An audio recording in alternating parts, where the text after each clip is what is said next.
All right, in this lesson, we're going to be working with estimating positive and negative square roots. This is IXL code 96T. And this falls under the North Carolina State Standard for 8th grade math, NS.2, where you demonstrate the ability to use rational approximations of irrational numbers to compare the size of irrational numbers and locate them approximately on a number line. So real quick, what they're talking about here is we have a standard number line. We don't need all the numbers because we're just doing a quick example, but I know that this, if I take 2 and I multiply it by itself, if I square 2, I get 4. So the square root of 4 is 2.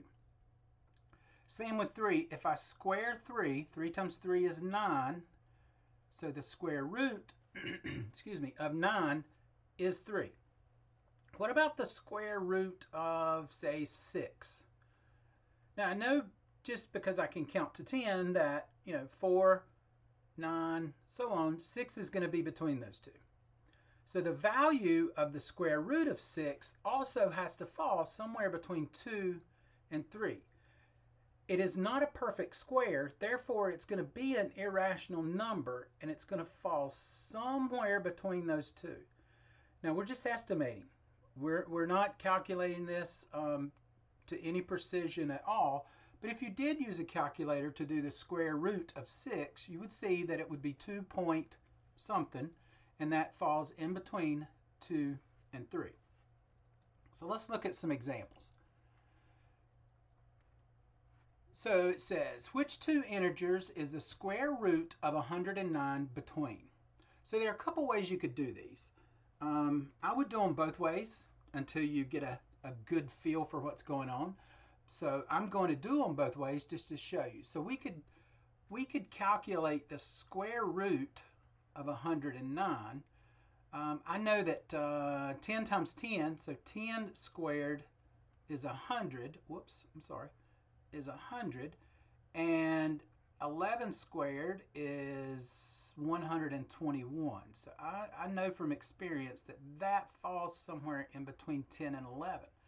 Now if you didn't know that, you could draw you a number line. You could do 2 squared is 4, 3 squared is 9, 4 squared is 16, all the way up to until you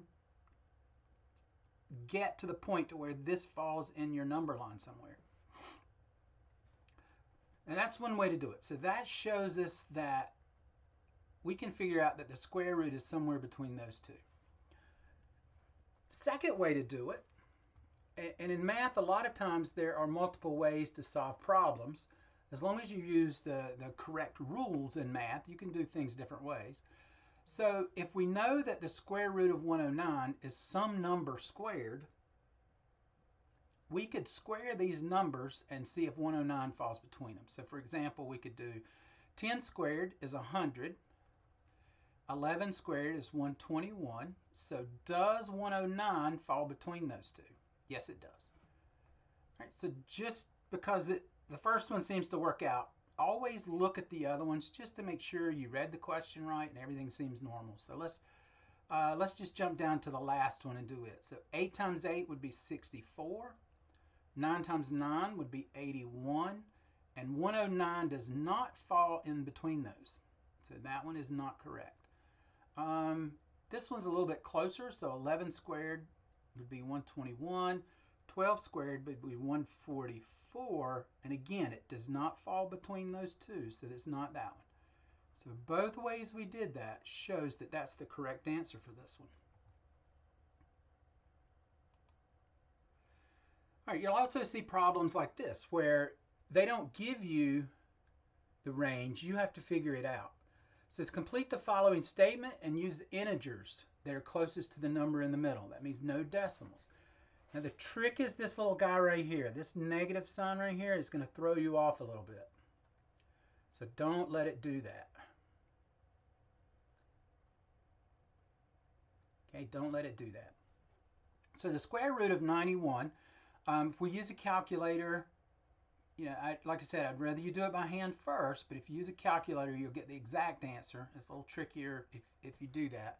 But square root of 91 is going to be somewhere between 9 squared is going to be 81, and 10 squared is going to be 100. So the square root of 91 is going to fit right in there somewhere. And the trick to the ones that have the negative on the front is that, remember, on a number line, negatives go to the left. So you're going to have negative 9, negative 10, sorry. And it may look a little, may make a little more sense if you do it like this. So the 9 squared is 81, so negative square root of 81 is negative 9, and then negative square root of 100 is negative 10, and that falls somewhere between those two. So just be careful with the signs. Just think, if you have the negative sign, think backwards. You're going to the left. All right, now this one doesn't give us a range. It asks us to figure out what number is closest to the correct answer. So the negative on the outside, and they're all negative, so we'll just ignore the negative for this part. So the square root of 132 is going to be, we already talked about, so 10 squared is 100, 11 squared is 121, 12 squared is 144, whoops, ran out of room there, is 144, and 132 falls between those two, so it's going to be somewhere between 11 and 12. So it can't be 10, it can't be more than 12, or since it's negative, in this case that's less than 12. So let's look at 11.4. Now, how do we check to see? We think that's the right answer, but how do we check to see? Without a calculator, you just multiply 11.4 times itself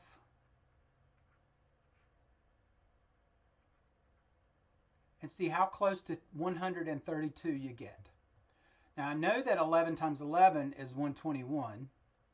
So a little bit more than 11 times a little bit more than 11 is going to be a little bit more than 121. So that looks reasonable without going through all the steps. Now make sure you use a calculator to check yourself. Again, calculators are a handy tool. Don't rely on them, but they can help you check.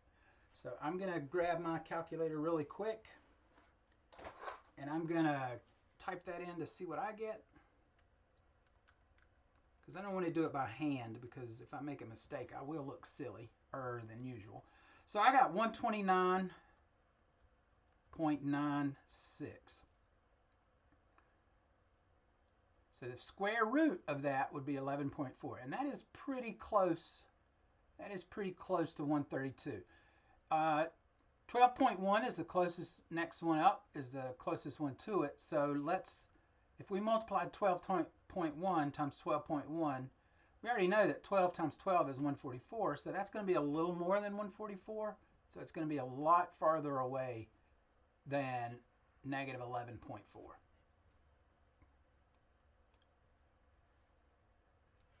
All right, so which number is closest to the square root of 199? Now, we've done a few of these, so I want you to use a calculator on this one simply because I want you to know how to type these in. So in your calculator, in your TI-84, you're going to hit second x squared to get the radical symbol. And then in there, you're going to type 199 to make sure it's underneath, and then hit equals. Okay, I got 14.1, which is right here.